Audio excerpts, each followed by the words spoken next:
Sungkitin ni Janela habang siya'y nagdadalaga.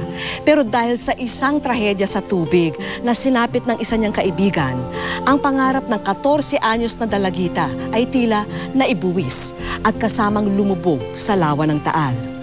Kabayanihan man itong maituturing, kalungkutan naman ang kapalit nito sa kanyang pamilya at mga kaibigan. 21 ng buwang kasalukuyan, bandang 3:00 ng hapon, isang di inaasahang pangyayari ang naganap sa ilang kabataan ng Talisay, Batangas. Sa gitna ng kasiyahan sa paliligo sa lawa ng Taal, ilang bata ang naaksidente. 4 ang nalunod. 3 sa kanila ay nailigtas, subalit sinawimpalad ang dalagitang si Jenjen. Pero bago siya tuluyang lamunin ng tubig, isang buhay ang kanyang sinagip.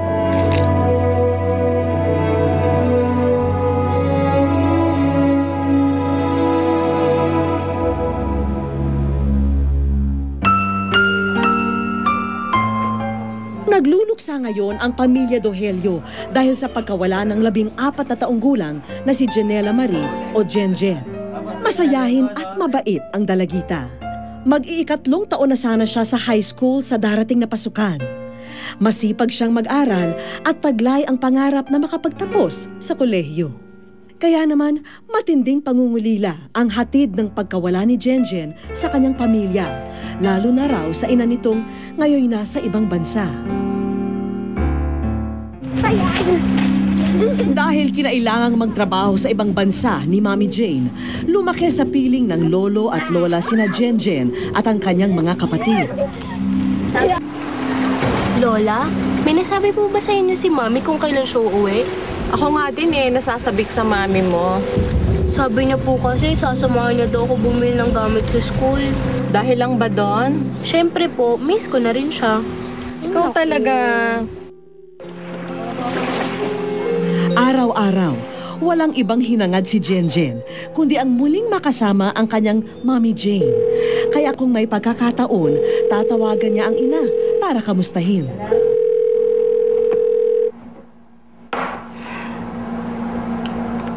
Hello, anak.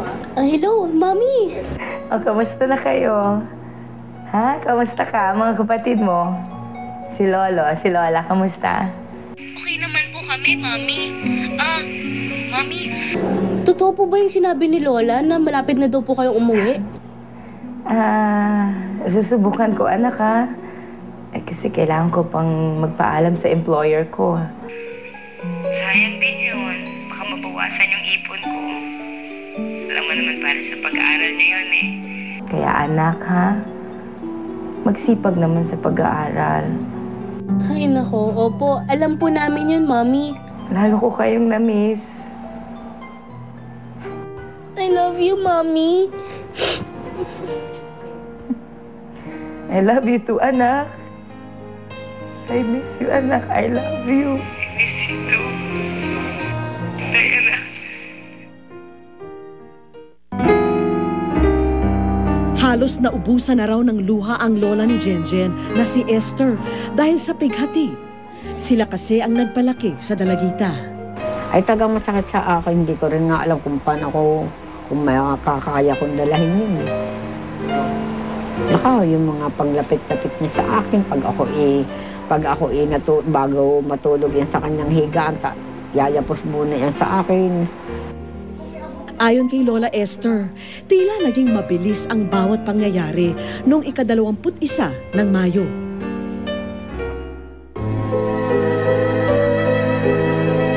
Hanggang sa isang araw, magigimbal sina Lola Esther sa mangyayari sa apo niyang si Jenjen.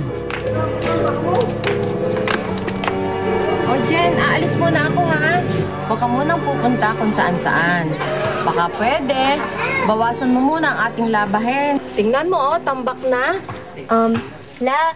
Pwede po ba akong mag-computer pagkatapos ko maglaba? Doon lang naman po sa kanto eh. mag-message lang po ako kay Mami sa Facebook.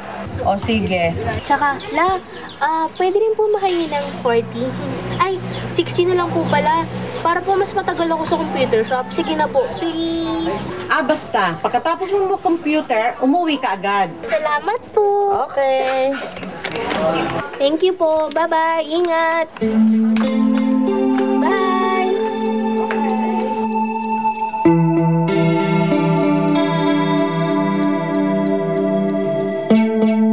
Lingid sa kaalaman ni Lola Esther na ang paalam ni Jenjen na pupunta sa computer shop ay palusot lamang ng dalagita. Niyaya ni Jenjen ang kapatid at ibang kalaro sa kanyang tunay na pakay, ang magpunta sa lawa ng Taal.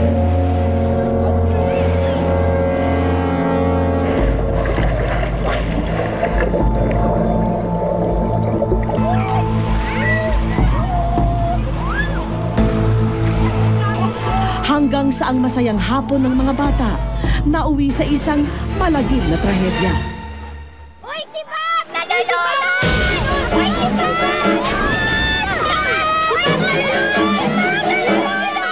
Pilit na sinagip ni Jenjen ang 5 taong gulang na batang kalaro. At naisalba man, si Jenjen naman ang naiwang nagapos sa mga halamang dagat sa ilalim. Agad namang sumaklolo si Kagawad Jesus sa mga bata. Si Jenjen nalulunod!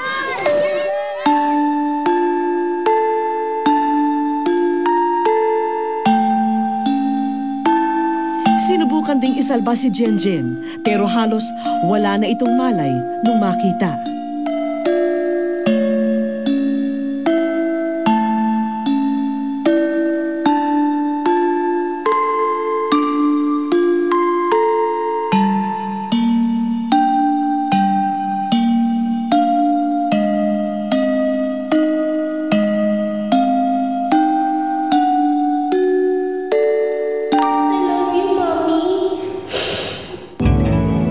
Nung saglit-saglit lang po mamaya po nalulunod na po sila. Sila Katrin po at sila Ate Jinjen. Mas hindi na po namin nakita sa Ate Jinjen na lumutang. Nakalubog na po siya.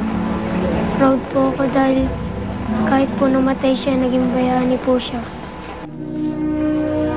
Sinamahan kami ni Mang Jesus sa lugar kung saan nangyari ang insidente. Kasi ang estalo ng lupa dito sa dagat namin parang bundok. May malalim, mayroong pababaw. Ang napagluluro ng bata, napakalalim. Ang estalo ng tubig ng lupa rito, padiretsong gayon.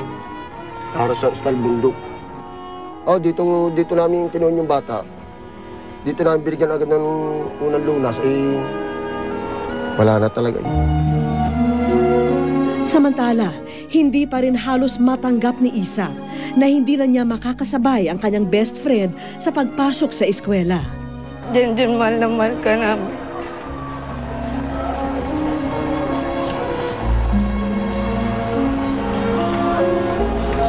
Kung nasaan ka man, sana maayos ka ngayon.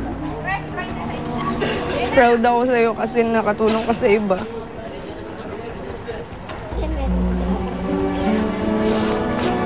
Sana maging okay ka, mahal na mahal ka namin. Kinahapunan na may nag-alay ng munting dasal ang kapatid ni Jenjen na si Mikey at ilan nilang kaibigan. Kabayanihang maituturing ang pagliligtas na ginawa ni Jenjen. Dahil sa kanya, nasagip sa kapahamakan ang batang si J.A. na kaarawan pala nung mangyari ang insidente.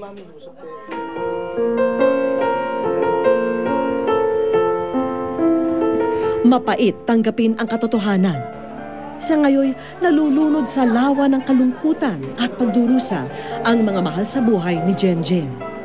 Hindi nila alam ngayon kung paano aahon mula sa pagkakalunod ng kanilang damdamin at isipan.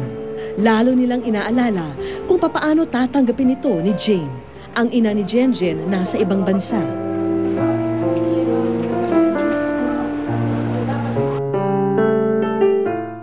Sa aming pagbabalik,